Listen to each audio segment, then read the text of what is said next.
Hello, gorgeous. I almost said good morning, but it's not. It's a rainy afternoon here in Toronto. And I was like, I need to record this podcast episode for y'all. So let's get on it. Hey, it's Trudie German, perimenopausal coach. And I work specifically with women over 40 going through perimenopause, and I help you understand menopause, understand the changes your bodies are going through at this time. I don't want you to feel ashamed or embarrassed because no one taught you these things. So I have a platform and I am doing that. I absolutely love learning and teaching women not just, okay, this is perimenopause, this is the symptom, but why are you feeling that way? Because our symptoms are happening because something's wrong. Hot flashes, moodiness, anxiety, all the fat we're gaining, all of those things are happening.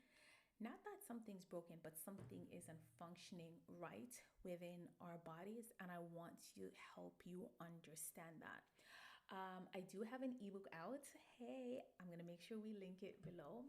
It has the your top 10 perimenopausal symptoms and what to do to not just put a band-aid over it, but help you to understand why you're experiencing things like hot flashes, feeling tired, brain fog, help you understand what is going on within your body, not just, oh, it's perimenopause.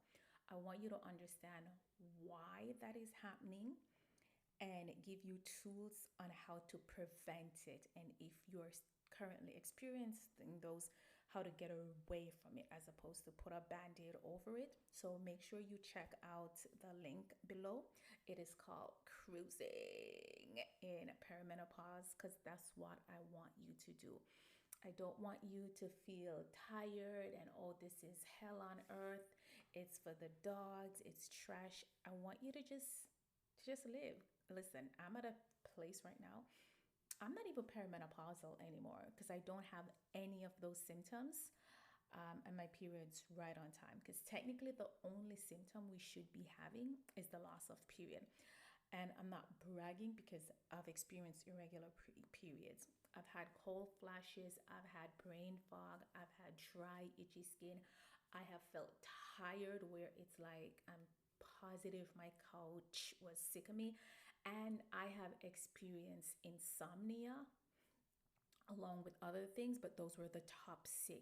So I've experienced them and I got to the root cause and I have none. And I do that with my clients and I am doing that in this ebook. So definitely grab the ebook, click the link below. All right. So in this week podcast episode, I want to talk about 3 nutrition mistakes I see women making during perimenopause, which is really hindering their fat loss goals. And there's a lot of mistakes, but I specifically wanted to focus on the nutrition one. Few reasons. Every time I record a podcast episode or create content for social media, especially Instagram, that is because I'm either having conversations in my DM with some of you ladies or some of you that are on my email list. You're messaging me or see something in my timeline that irks me. And the podcast episode I recorded before this about intermittent fasting had to do with that. I saw a well-known physician telling women to fast 12 hours on, 12 hours off if they want to lose belly fat. And I'm like, if she's already stressed and going through perimenopause, that ain't for her. I'm not going to dive into intermittent fasting on this podcast episode because I already did that in the last episode, the one right before this. So definitely check that out. But I want to talk about it because We are still under the impression of this calories in, calories out crap. That's not the word I wanted to say. And at this stage, that is not it. That is not it. Having, under eating for extended period of time, it's not going to work. When you do it for the first few weeks, you will see the scale go down. I am not disputing that. However, if you continue, you are going to start having more problems. You're going to see the belly fat going up and all of that. So I definitely want to talk about the 3 nutrition mistakes that you're making during perimenopause to lose belly fat. And notice I didn't use the word diet, because diet is short term, diet is crap, it is not realistic. I want you to think of nutrition as this and why you should not use diet. Diet, as I said, is short term. And what you're teaching your body to do to get rid of the belly fat is what you're teaching it to do to keep it off. Can you eat 1,500 calories all day for the next 6 years? Can you do intermittent fasting for the next 2, 3 years and be successful of it? Right? So this is something that when I work with women, it's like and sometimes it's like taking candies from a baby, because social media and everywhere keep telling you calories in, calories out, have less calories. It's not that simple, because your hormones are changing. Of course, that worked in your 20s, probably in your 30s, but now in your 40s, you're like, I'm eating less and the belly fat is packing on. Why is that happening? So, one of the biggest things that,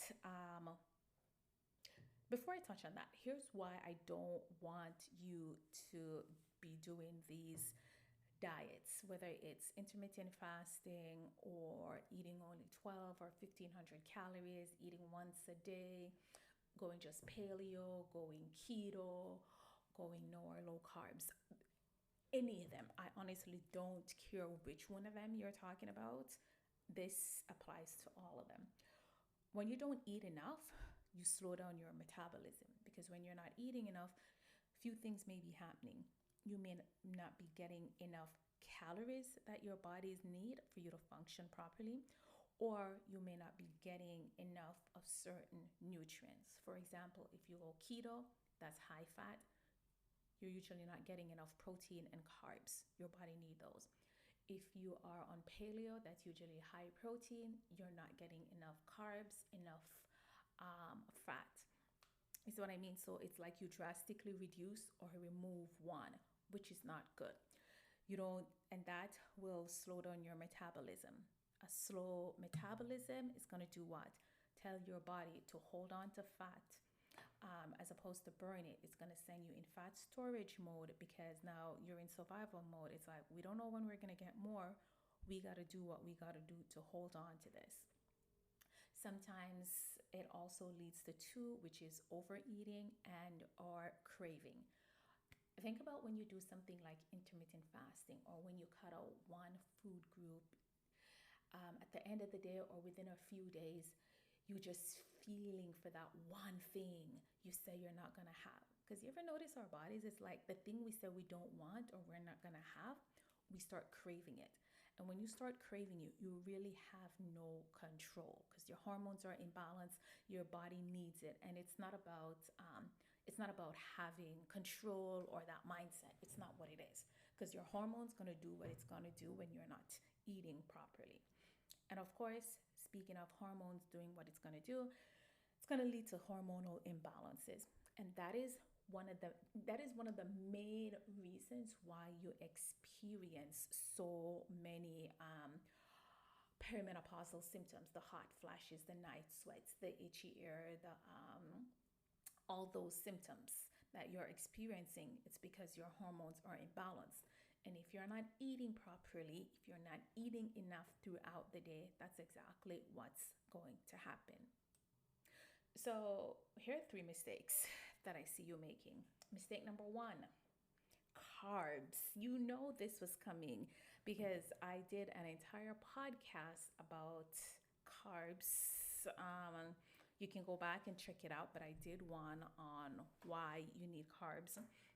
So what I see you doing with carbs is going no or low carbs. Like I was on Instagram a few days ago, and someone's story popped up, or someone's reel or whatever, and they're like, they're on a 30-day fat loss journey, and they're gonna have no carbs, no alcohol, no this, no that. And I'm like, I wanted to scream and I wanted to DM them, but I was like, mind your business, girl. Mind your business. You don't want anyone coming for you because they didn't ask your opinion. But you need carbs. You need carbs. We need to stop making carbs the villain. You need carbs because it is the primary source of energy.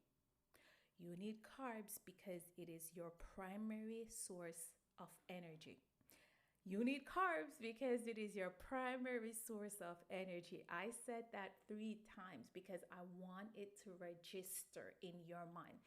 When you eat carbs, whatever your body does not need then for energy, it is going to store it later. This is one of the reasons why so many women who are going through perimenopause are tired. They're like, I'm tired, I can't sleep, I don't have any energy. You're not getting enough carbs. Carbs, the primary source of energy. Um, if part of the if part of carbs purpose is to store energy until when you need it later, right? When you're not having carbs, what's it going to store? What are you going to use later when you need energy? What are you going to use later when you need energy to think at work? When you need energy to walk up the stairs? What are you going to use later when you need energy to go work out so you can feel better? You see what's going on here? And you're like, oh, I eat carbs. I eat a little bit of carbs. But here's the thing. You're probably not eating enough, because that's one thing that comes with your nutrition is you're under eating. You're under eating because you want to lose fat, but you don't realize what's happening. You need energy. And you're like, I don't do much, so I don't need a lot of carbs, so I don't have, so that's why I don't eat much carbs. You need energy to breathe. You need energy when you're sitting on the couch watching TV or surfing social media. You need energy to sleep at night. You need energy for your heart to beat. You need energy for your liver, for your lungs, for your respiratory system. Do you see what's going on here? Those are things you don't think about, but you need energy for those.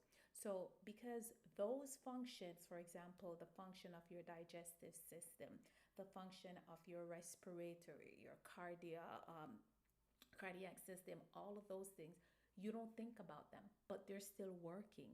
So whatever you do, whenever you do have carbs, the energy goes to those first to keep you alive. And then whatever energy is left over, that's when it would be used for you to walk up and down the stairs, for you to use your brain to think, for you to get up off the couch. And if you're not having enough carbs, you can't do those things. That's why you have no energy. That's one of the reasons why you feel like crap. So, as I said, it's your main source of energy because it's 4 grams per calories. If you don't get enough carb, you won't have energy. If you don't have enough, it's going to lead to your cortisol level being high. I did another podcast episode where I spoke about cortisol. Go back and find that one. Spoke about cortisol. If your cortisol level stays high, you won't have energy. If your cortisol level stays high and you're trying to lose fat, it's not going to happen. If you don't have enough carbs, it's going to lead to a drop in your thyroid output, which may lead to hypo, HYPO, thyroidism, and that tells your body to hold on to fat as opposed to burning it. Right? You need carbs before you work out. You need carbs after you work out. You need carbs throughout the day, not just early morning, not just late evening, not just once a day. You need to be fueling your body with carbs throughout the day.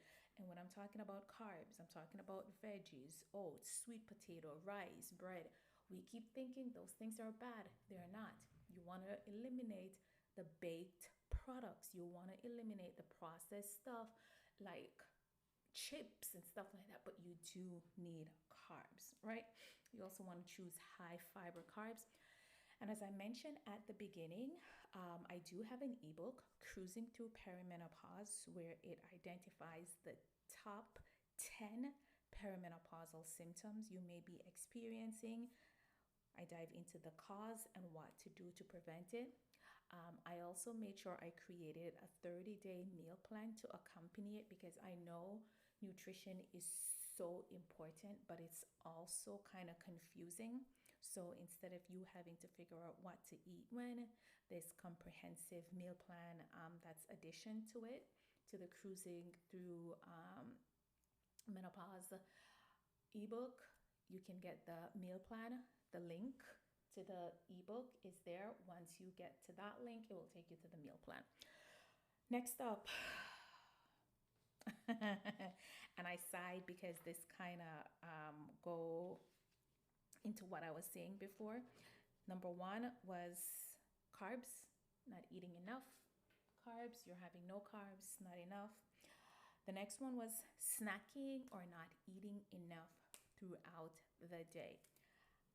I have women who come to me when we have our initial phone call. I like to know what's going on, and I'll be like, okay, let's just say we have the call today.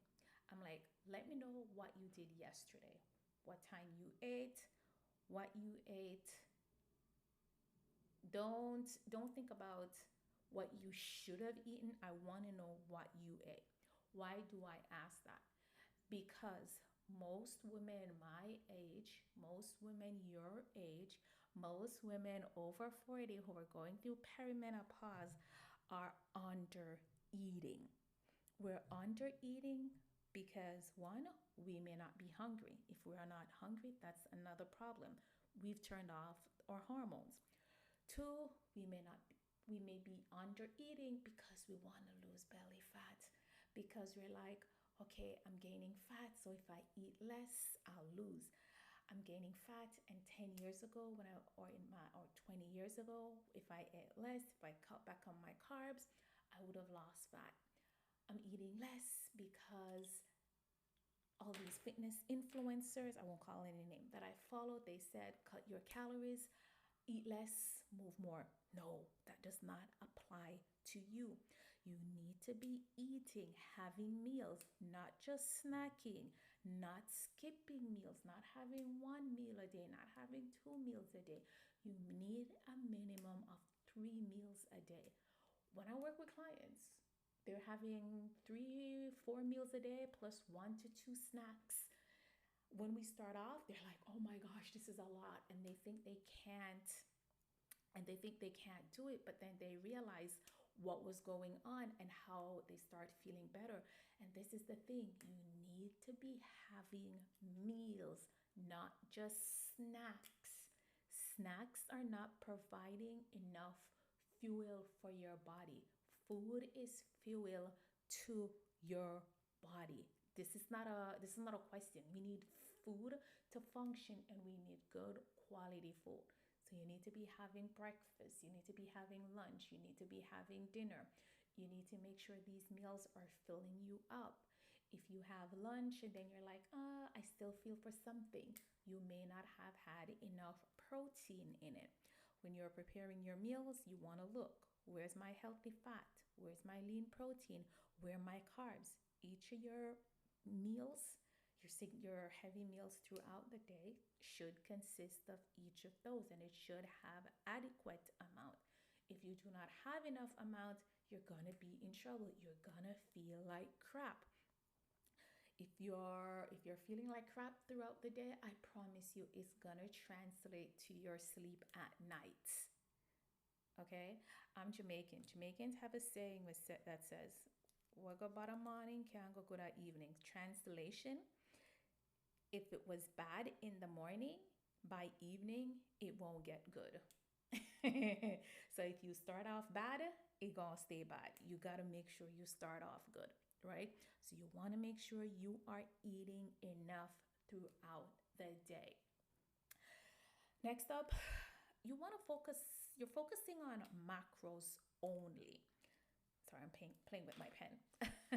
You're focusing on macros only, and macronutrients are important. Macronutrients are protein, carbs, and fat. We need those. And the difference, um, this is another reason I want you to be careful who you're taking fitness slash coaching, fat loss advice from, especially on social media, because someone preparing for a fitness show, they're going to be focused on macros, right? I've done a fitness show about 15 years ago. You could never pay me enough, more than that. You couldn't pay me enough to ever do that again, right? So what happens is that you're just focused on macros. Now, that's sorry, I knocked something over. I'm not saying that's a good thing, but I'm or a bad thing. I'm just saying if you're a woman over 40, just a quote unquote regular person not going to compete in a fitness show, you have to be careful what you're doing. Macros are important, but so are micronutrients. Micronutrients are vitamins and minerals. They provide the support that you need. Yes, you need macro, but you also need micro. So think about it like this. Insecure come to mind. So Insecure is a show that used to be on HBO a few years ago. It finished about 4 years ago. It was a pretty popular show. And I say that because it was one of my favorite shows. And I don't watch a lot of series, but my audience is majority Black women, so most of you can relate. So Issa Rae was the main character. She was the main person on Insecure, right? But she had her supporting roles. She had Evan Orgy. She had like four other people who were the supporting cast who supported her to make the show fun. I want you to think of your macros same way. Kind of like Issa Rae is the macro, the main character. You need her, but she also needed her supporting cast to take her to the next level to make it fun. This is what micronutrients are. You need micronutrients in your meals. Sorry about that. Chickens in my neighbor's yard started carrying on, and then there came a dump truck. Sorry. So we need micronutrients for a few things. One, immune.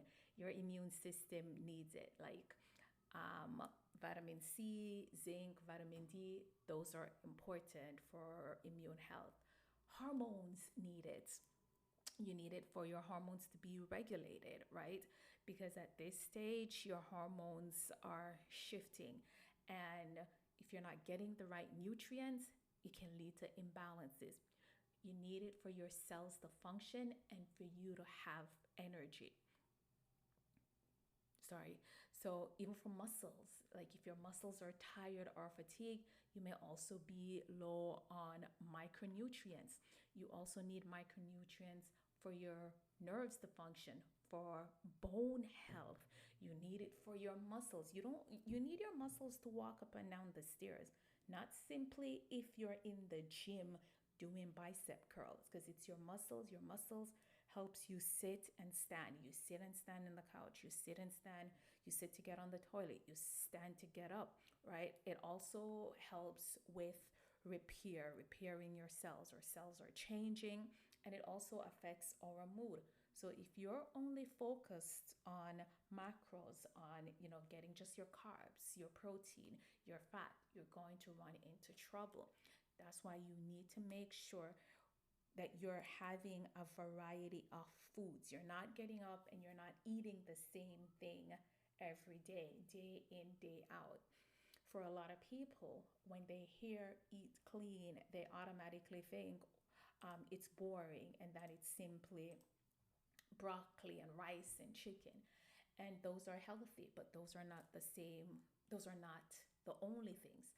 If you're getting up every day and you're eating the same thing every day for breakfast, lunch, and dinner, day in, day out, no changes, what happened? Now you may start becoming deficient in certain nutrients. This is why we've all heard at some point to eat the rainbow. Why?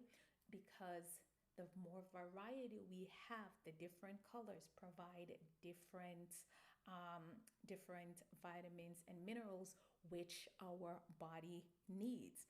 And the thing is, we don't need a lot of these, but we need them. Of course, you can have supplements, but here's the thing with supplements: supplements are useless if you have not made lifestyle changes and if you are not eating enough, because supplements are what it says secondary. It is a top up, it is not the primary source. It's kind of like you have a full-time job and then you have a part-time job. The part-time job probably to help get rid of certain bills, to help with certain things, but you still need the full-time. You kind of need both, right? So I want you to think of macro and micro like that. If you need help with any of these, because I know when I record these podcasts, I'm telling you a lot of things that you're doing, not doing, things you should be doing, and you may be like, girl, I'm confused. I'm confused. This week you tell me to do this. As soon as I start doing it, you give me something else. I don't know if I'm going or I'm coming. This is why I've created the ebook, Cruising Thru Perimenopause, which identifies your top 10 perimenopausal symptoms. And not only do I identify them, I don't just simply say, oh, it's menopause, that's it. Because it really irks me when people say that, oh, you're going through perimenopause, that's it. But guess what? Menopause isn't an illness, it's a natural process, and you need to learn how to navigate it with ease. And by doing that, it's understanding your body.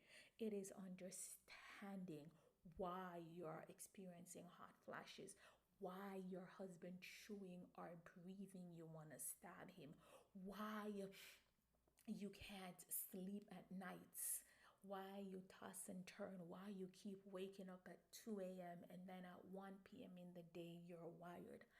I want you to understand exactly why you're experiencing those things, and of course, how to get rid of them and make sure they don't come back, right? It's not about putting a band-aid over it.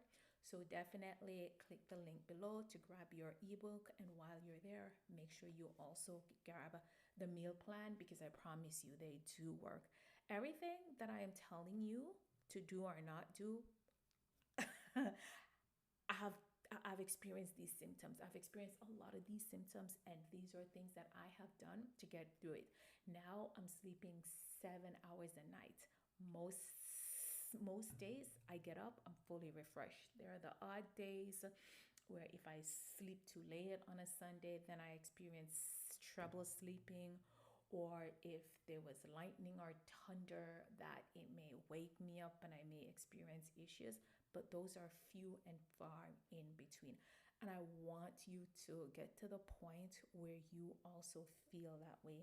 Like when I'm around women these days and they're talking about, their perimenopausal symptoms, I just keep quiet because I no longer have them. And it's not about bragging, because as I said, I have experienced them, but I have done so much research and first played guinea pig on myself, then my friends, and we're all good now, and then my clients. So I want the same for you. All right, so definitely click the link below, and of course be sure to share this podcast episode with another woman going through perimenopause. Until next time, have a fabulous one, gorgeous.